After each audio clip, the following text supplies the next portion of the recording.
పెద్ద నోట్ల రద్దు ఎఫెక్ట్తో ఖమ్మం జిల్లాలో చిన్న వ్యాపారాలు తీవ్రంగా నష్టపోయారు. చిల్లర ఇచ్చే పరిస్థితి లేక వ్యాపారాలు మానుకోవాల్సిన పరిస్థితి ఏర్పడిందని వాపోతున్నారు. చిన్న నోట్లను అందుబాటులోకి తేవాలని కోరుతున్నారు. ఖమ్మం జిల్లాలోని పరిస్థితిని మా ప్రతినిధి ఖదీర్ అందిస్తారు.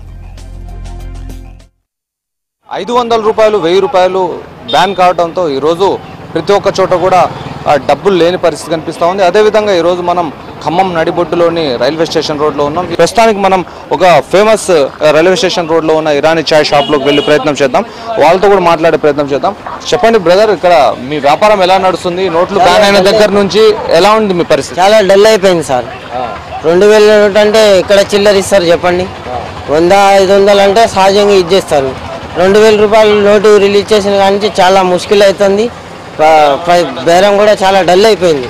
ప్రజలు కూడా చాలా ఇబ్బంది పడుతున్నారు. చాలా రద్దీ ఉండేది, డిల్ అయిపోయింది.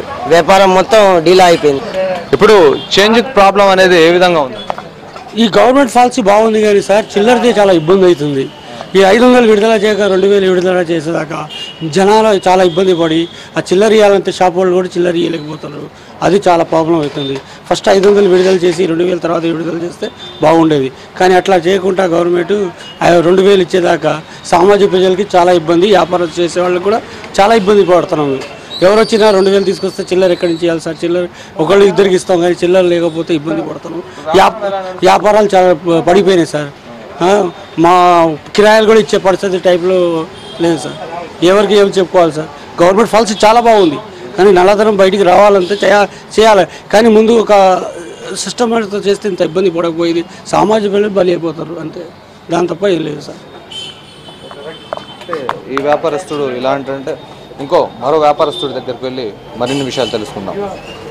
ఇప్పుడు ప్రస్తుతం మనం చెప్పుల షాప్లో ఉన్నాం. చెప్పుల షాప్లో చేంజ్ గురించి ఎటువంటి పరిస్థితి ఉంది అనేది తెలుసుకునే ప్రయత్నం చేద్దాం.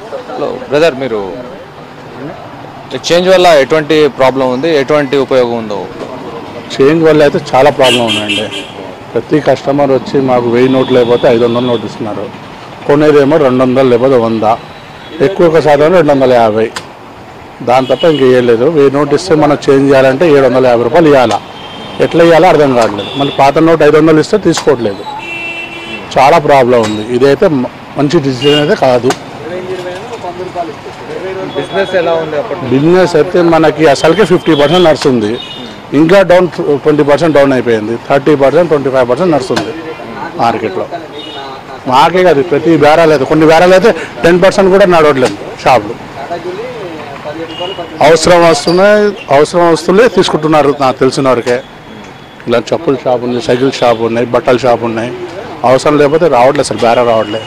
సాయంత్రం 5-6 అయితే అసలు బేరే ఉండట్లేదు. ఇప్పుడు మనం ప్రతిరోజు కూడా ఎంతోమంది విద్యార్థులు వచ్చి ఆ తినుబండారాలు తినే బేకరీ దగ్గర కూడా ఉన్నాం. ఆ బేకరీ దగ్గర కూడా అడిగి అక్కడ పరిస్థితి కూడా అడిగి తెలుసుకుందాం. బ్రదర్, చెప్పండి, ఈరోజు బేకరీ ఎలా నడుస్తుంది? ఇక్కడ ఉన్న పరిస్థితులు ఎలా ఉన్నాయి? చేంజ్కి సంబంధించిన ప్రాబ్లమ్స్ ఎలా ఉన్నాయి? చాలా దారుణంగా నడుస్తుందండి. రోజుకో 10,000 లాస్ మీద నడుపుతున్నాం వ్యాపారం. ఈయన తీసుకున్న తప్పుడు డెసిషన్ వల్ల టోటల్గా వ్యాపారం లాస్లో నడిపిస్తున్నాము. ప్రతి ఒక్కళ్ళు వచ్చి చిల్లర కావాలంటే ఎక్కడి నుంచి తీసుకొని వస్తామండి? చిల్లర 100 రూపాయలు మేమేమైనా ప్రింట్ చేస్తున్నామా? అదే బ్యాంక్కి వెళ్తే లైన్లో నిల్చుంటారు. బ్యాంకులోకి వెళ్తే 2000 ఇస్తారు. ఎవరికి ఇవ్వాలి 2000?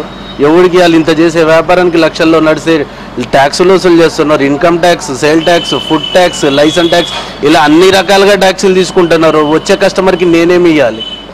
అంటే ప్రతి ఒక్క వ్యాపారస్తుడు కూడా ఈరోజు ఆవేదన వ్యక్తం చేస్తున్న పరిస్థితి కనిపిస్తుంది. ప్రతిరోజు కూడా తమ వ్యాపారంలో లాభాపేక్షతో చేసే వ్యాపారాలన్నీ కూడా ఈరోజు నష్టాల బాటలో నడుస్తున్నాయి.